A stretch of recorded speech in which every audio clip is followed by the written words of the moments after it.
desejo sempre sejam de bendizer ao Senhor.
Bem-vindos à casa do Senhor.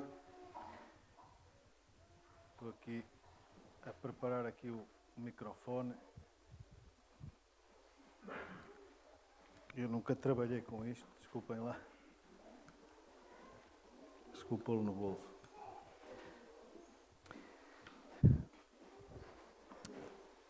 Vamos ficar de pé. Vamos ler aquela passagem bíblica.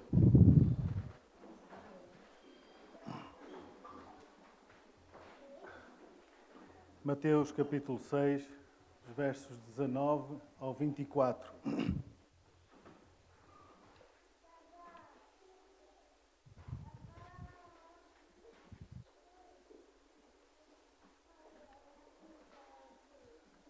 Já todos encontraram? Diz assim a minha tradução. Não ajunteis para vós tesouros na terra, onde a traça e a ferrugem os destroem, e onde os ladrões arrombam e roubam. Mas ajuntai tesouros no céu, onde nem a traça nem a ferrugem os destroem, e onde os ladrões não arrombam nem roubam.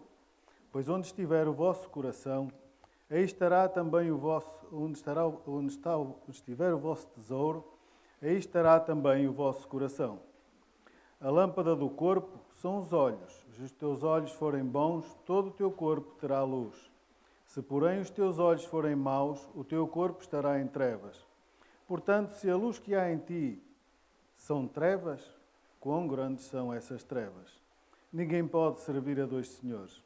Ou há de odiar a um e amar o outro, ou se devotará a um e desprezará o outro. Não podeis servir a Deus e às riquezas. O Senhor abençoe a sua palavra. Os irmãos podem sentar.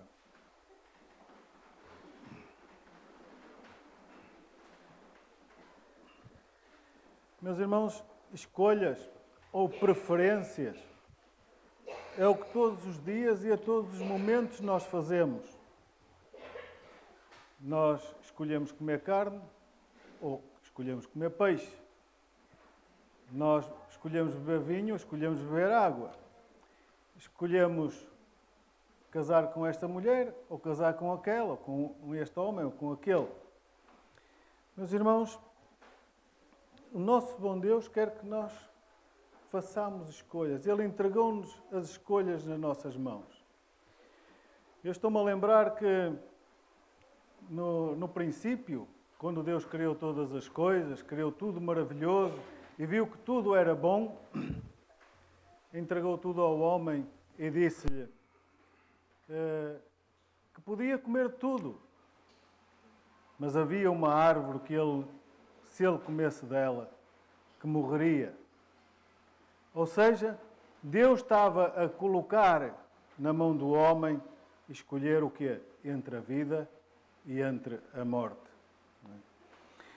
E o texto que nós acabamos de ler está inserido no chamado Sermão da Montanha, que é descrito entre os capítulos 5 e 7 do Evangelho de Mateus. E neste longo discurso, Jesus dita aos seus discípulos os princípios que norteiam a vida cristã. Sim, meus irmãos, reparem que Jesus não falava para alguém que o ouvia pela primeira vez, mas para crentes que o seguiam todos os dias e que estavam com ele todos os dias, como nós hoje também estamos.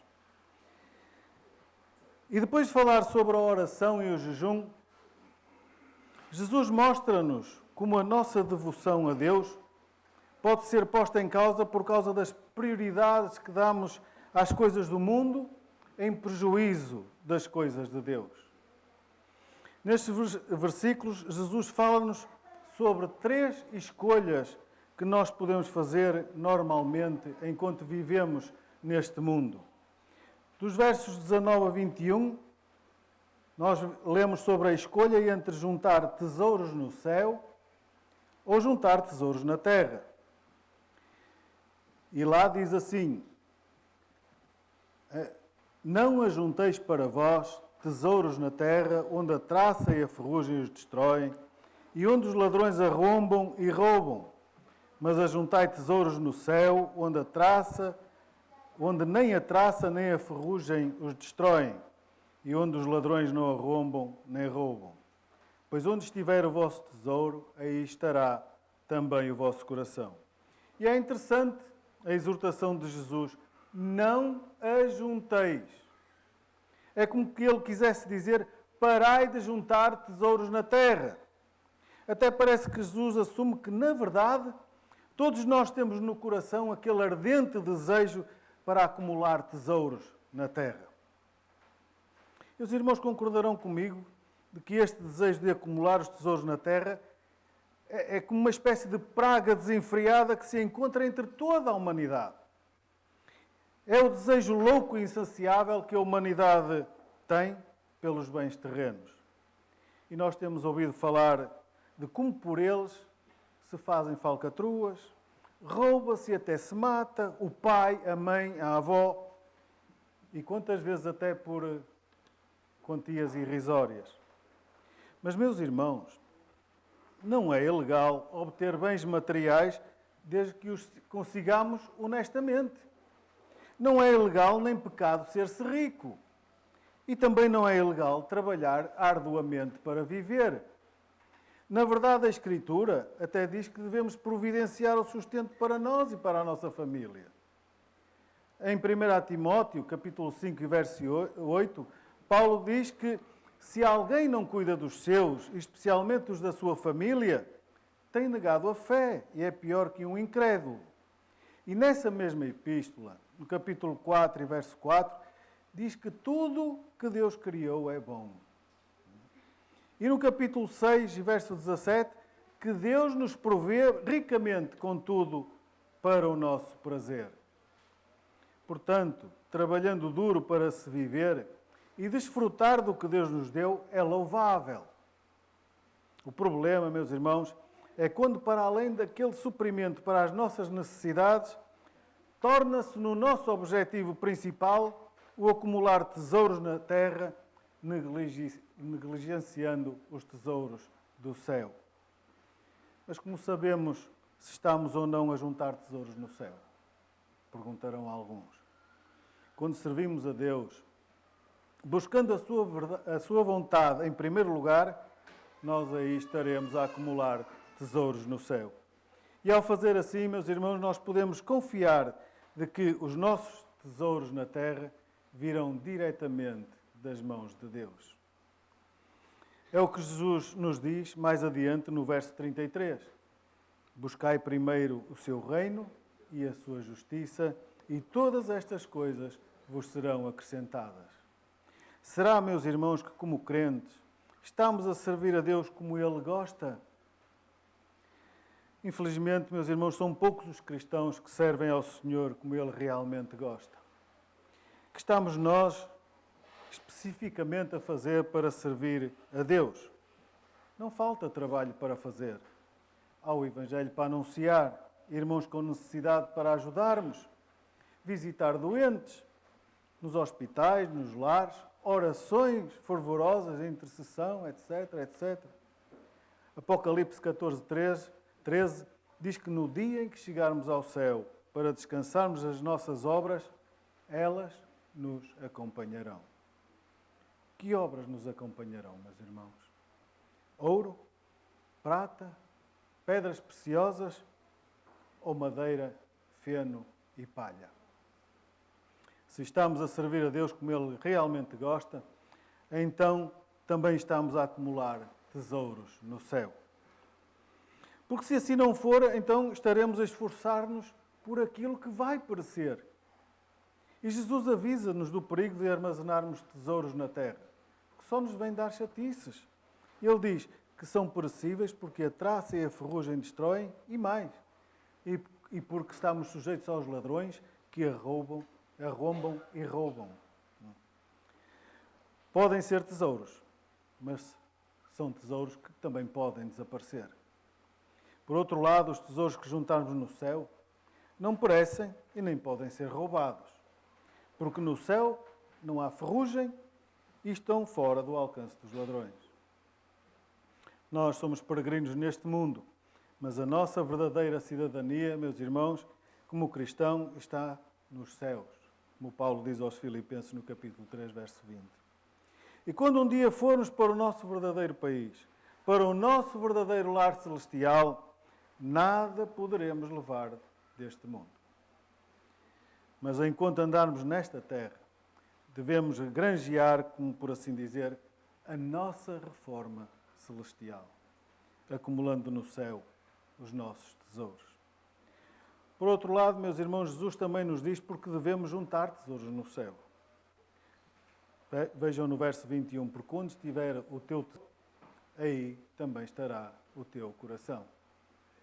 Naqueles dias, o coração representava não só a sede dos afetos, como o vemos agora, mas também representava a sede de todos os poderes da alma, incluindo a inteligência, a sensibilidade e a vontade. Portanto, meus irmãos, a referência de Jesus ao coração seria hoje equivalente à cabeça, coração e alma. Assim, Jesus quer dizer que ao acumularmos os tesouros no céu, também estaremos lá de cabeça, coração e alma, ou seja, de corpo inteiro. A segunda escolha de que Jesus nos fala, nos versos 22 e o verso 23, é a escolha que fazemos entre viver na luz ou na escuridão. Ele diz assim: a lâmpada do corpo são os olhos. Se os teus olhos forem bons, todo o teu corpo terá luz. Se, porém, os teus olhos forem maus, todo o teu corpo estará em trevas. Portanto, se a luz que em ti há são trevas, quão grandes são essas trevas? É interessante que, tendo falado primeiro no coração, Jesus agora volta-se para os olhos. Esta passagem faz-me lembrar aquele ditado popular que diz que os olhos são um espelho da alma. Mas os nossos olhos não são mais do que os órgãos físicos da nossa visão e são para nós os nossos principais canais de informação. E são aqui retratados como a janela por onde entra a luz no corpo. Agora reparem, quando o vidro da janela é transparente, está limpo, a luz entra e inunda todo o aposento. Mas se o vidro estiver sujo, ou for irregular, ou de cor, a entrada da luz será prejudicada e o aposento não receberá os benefícios da luz. Portanto, a quantidade e a qualidade da luz que entrar no nosso aposento depende da condição com que estiverem essas janelas do nosso aposento. E assim é como os nossos olhos. As condições dos nossos olhos determinam a qualidade e quantidade da luz que entra no nosso corpo. Eu tenho astigmatismo nos olhos e por isso uso lentes para corrigir. Mas há quem seja daltónico e por isso troca as cores. E também há quem tenha cataratas e apenas vê sombras. Mas se fosse cego, se cada um destes fosse cego, quão grandes seriam tais trevas, meus irmãos? Não há cores, não há formas, não há movimentos. É claro que Jesus não nos quer dar uma lição de ótica. O que Ele nos quer dizer é que a luz que tivermos na nossa alma depende das condições espirituais que nós tivermos nos nossos olhos, que são as janelas do nosso corpo por onde ela pode passar. Portanto, os olhos aqui simbolizam a nossa visão moral. Se a nossa visão moral é rica, ela expande-se através da lei perfeita de Deus, permitindo que a luz se sobreponha às trevas. Mas se a nossa visão moral é pobre, nenhuma luz verdadeira haverá assim. E assim o nosso corpo inteiro está cheio de escuridão. Haverá trevas confundindo toda a nossa perspectiva moral. É o que Jesus afirma no verso 23. Portanto, se a luz que há em ti são trevas, quão grandes são essas trevas? Mas para aqueles que conhecem a luz verdadeira, isto que Jesus diz parece impossível. Como pode ser a escuridão luz dentro de nós? É que para aqueles cujos olhos são maus, aqueles que perderam a sua visão moral, não há verdadeira luz. E assim é como que a escuridão se tornasse na sua verdadeira luz. É o que hoje se vê por todo lado. É a confusão moral. As pessoas seguem a sua própria luz, em vez de olharem para Jesus, a verdadeira luz do mundo. A escuridão tornou-se na sua luz. O egoísmo tornou-se no seu padrão moral. A cegueira para a verdadeira luz moral leva à absoluta escuridão. E assim Jesus diz: que grande é a escuridão. A terceira escolha, meus irmãos, que Jesus fala nos versos 24, é entre servir a Deus ou servir às riquezas. Ninguém pode servir a dois senhores. Ou há de odiar a um e amar o outro, ou se devotará a um e desprezará o outro. Não podeis servir a Deus e às riquezas. É interessante que, não sei se repararam, que no verso 19, falando para a escolha dos tesouros, Jesus refere-se a todos no plural. Ele diz, não ajunteis para vós. É no plural, é para todos. Depois, no verso 22, Jesus dirige-se a cada um individualmente. Se os teus olhos forem bons, todo o teu corpo.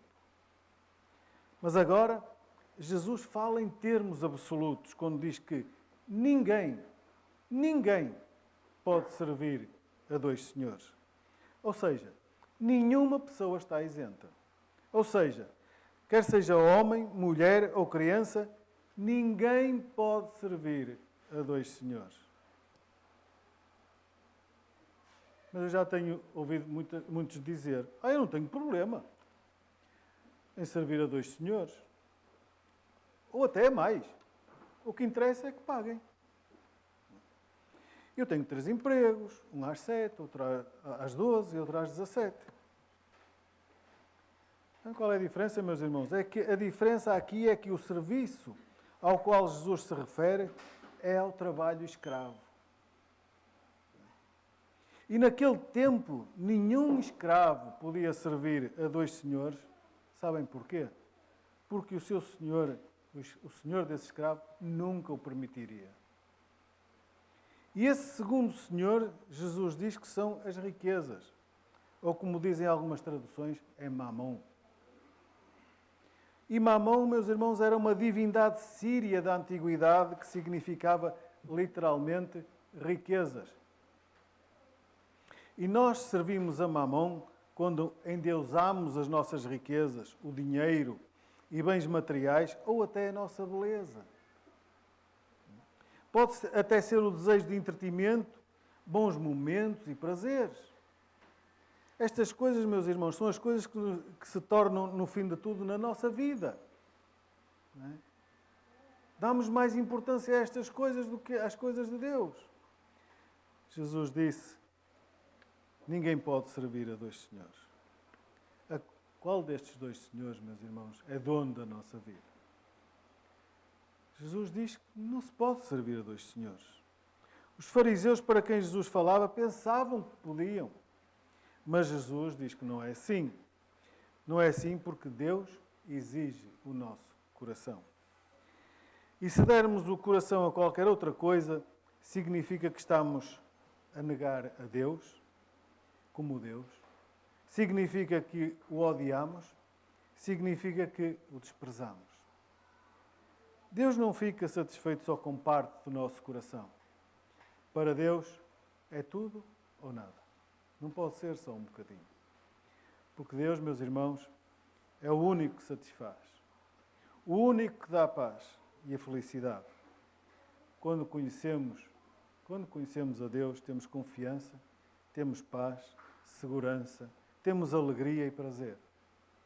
Mas muitas vezes as riquezas levam-nos a pensar que é nelas que encontramos esta confiança, esta paz, segurança, alegria e prazer.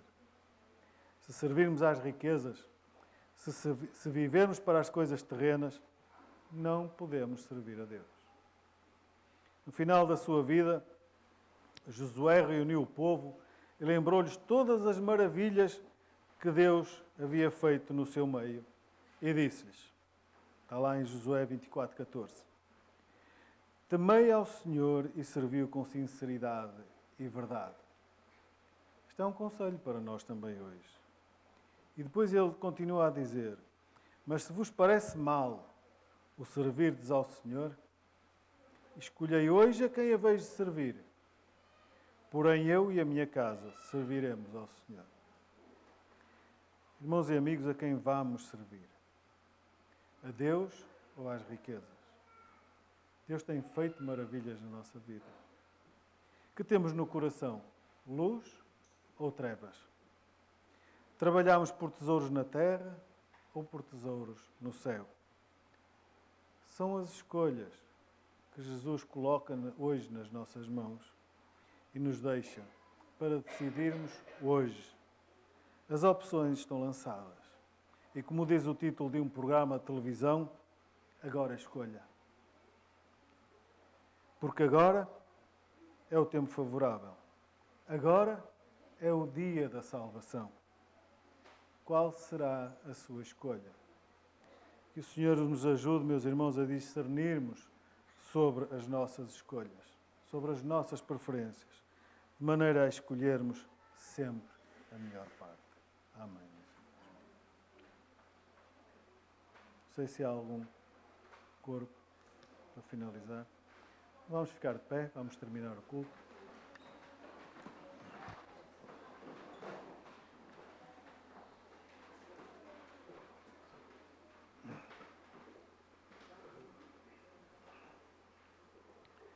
Senhor Deus, nosso Pai do céu, nós damos graças, Senhor, por esta felicidade que nós temos, Senhor, de abrirmos a Tua palavra, Senhor, e vermos as Tuas maravilhas, Senhor, que Tu tens para nós, Senhor. Tu criaste tudo perfeito, Senhor, mas ainda assim, Senhor, Tu és um Deus, Senhor, que nos dá a liberdade, Senhor, de podermos servir a Ti, Senhor, ou servirmos a quem quisermos, Senhor. És um Deus, Senhor, que nos dá esta possibilidade, mas que nos avisas, Senhor, do prejuízo que nós podemos ter, Senhor, se dermos mais atenção às coisas do mundo que às Tuas coisas, Senhor. Obrigado, Senhor, porque ao longo da Tua palavra, Senhor, Tu nos vais dando as pistas, Senhor, que nós precisamos de ter para chegar até Ti, Senhor, de ter para um dia estarmos nessa Tua paz, Senhor, nessa Tua alegria, nesse lugar, Senhor, onde não há choro nem ranger de dentes, Senhor. Obrigado pela Tua mensagem, Senhor. Obrigado, Senhor, por cada irmão, Senhor, aqui reunido nesta manhã, Senhor. Obrigado, Senhor, por aqueles que nos faltam, Senhor, e que estão de viagem, que estão doentes, Senhor. Ó Pai bendito, ou que estão de férias, visita a todos, Senhor. Vê as necessidades de cada um, Senhor. Derrama as Tuas bênçãos, Senhor, conforme a Tua vontade e as necessidades deles, Senhor. Pedimos, Senhor, que ainda continues a abençoar-nos, Senhor, no resto deste dia, Senhor, e no tempo que tiveres ainda para nós vivermos, Senhor. Pedimos que atentes a nossa vontade, Senhor, não porque merecemos, Senhor, mas porque te pedimos tudo em nome de Jesus. Amém.